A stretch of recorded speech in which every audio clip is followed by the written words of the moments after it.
Mary Catherine Horney Cummings, November 7, 1849 to November 2, 1940, popularly known as Big Nose Kate, was a Hungarian-born American outlaw, gambler, prostitute and longtime companion and common law wife of Old West gambler and gunfighter Doc Holliday. Tough, stubborn and frivolous, she was educated, but chose to work as a prostitute due to the independence it provided her. She is the only woman with whom Holliday is known to have had a relationship. Mary Catherine Horney, also Horney, was born on November 7, 1850, in Schafer, Kingdom of Hungary, present-day Nové Zámky, Slovakia. She was the second daughter of Hungarian physician and teacher Mihály Horney, 1817 to 1865, and Katalin Boldizsar, 1832-1865. In 1860, Dr. Horney, his second wife Katharina, and his children left Hungary for the United States, arriving in New York City on the German ship Brennan in September. The Horney family settled in a predominantly German area of Davenport, Iowa, in 1862. Horney and his wife died within a month of one another in 1865.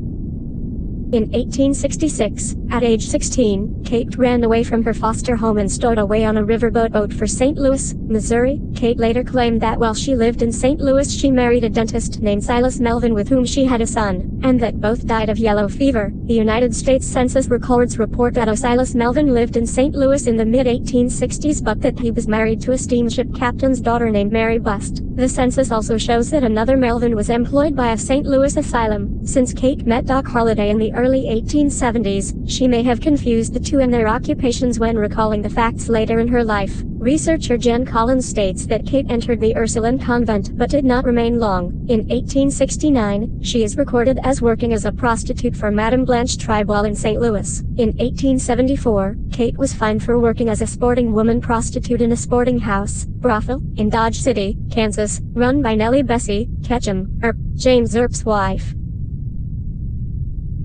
1876, Kate moved to Fort Griffin, Texas, where in 1877 she met Doc Holliday. Doc said at one point that he considered Kate his intellectual equal. The couple went with Earp to Dodge City and registered as Mr. and Mrs. J.H. Holliday at Deacon Cox's boarding house. Doc opened a dental practice by day but spent most of his time gambling and drinking. The two fought regularly and sometimes violently, but made up after fights despite the volatile relationship. According to Kate, the couple later married in Valdosta, Georgia. They traveled to Trinidad, Colorado, and then to Las Vegas, New Mexico, where they lived for about 2 years. Holliday worked as a dentist by day and ran a saloon on Center Street by night. Kate also occasionally worked at a dance hall in Santa Fe, New Mexico. By her own account, Doc and Kate met up again with Wyatt Earp and his brothers on their way to the Arizona Territory. Virgil Earp had already been in Prescott, Arizona, and persuaded his brothers to move to Tombstone. Holliday was making money at the gambling tables in Prescott. In 1880, he and Kate parted ways when Kate left for Globe, Arizona, but she rejoined Holliday soon after he arrived in Tombstone. Holliday, like his friend Wyatt Earp, was always looking for an opportunity to make money, and joined the Earps in Tombstone during the fall of 1885. On March 15, 1881, at 10 p.m., 3 cowboys attempted to rob a Kinnear and Company stagecoach carrying $26,000 in silver bullion. By the inflation adjustment algorithm, $850,000 in today's dollars near Benson, Arizona, during which the popular driver Eli Bud Philpott and passenger Peter Roerig were killed. Cochise County cowboy Bill Leonard, a former watchmaker from New York City, was one of 3 men implicated in the robbery, and he and Holliday had become good friends. When Kate and Holliday had a fight, County Sheriff Johnny Bean and Milt Joyce, a county supervisor and owner of the Oriental Saloon, decided to exploit the situation. Both were members of the Tombstone 10% ring. Bean and Joyce plied Kate with alcohol and suggested to her a way to get even with Holliday. She signed an affidavit implicating Holliday in the murders and attempted robbery. Judge Wells Spicer issued an arrest warrant for Holliday. The Earps found witnesses who could attest to Holliday's whereabouts elsewhere at the time of the murders. Kate said that Bean and Joyce had influenced her to sign a document she didn't understand. With the cowboy plot revealed, Judge Spicer freed Holliday. The district attorney threw out the charges, labeling them ridiculous. After Holliday was released, he gave Kate money and put her on the stage. Kate returned to Globe for a time, but she returned to Tombstone in October of that year.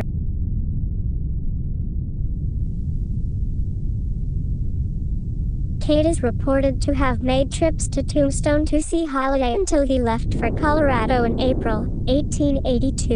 In 1887, Kate traveled to Redstone, Colorado, close to Glenwood Springs, Colorado, to visit with her brother Alexander. Some historians have tried to connect Kate and Doc to possible reconciliation attempts between the two.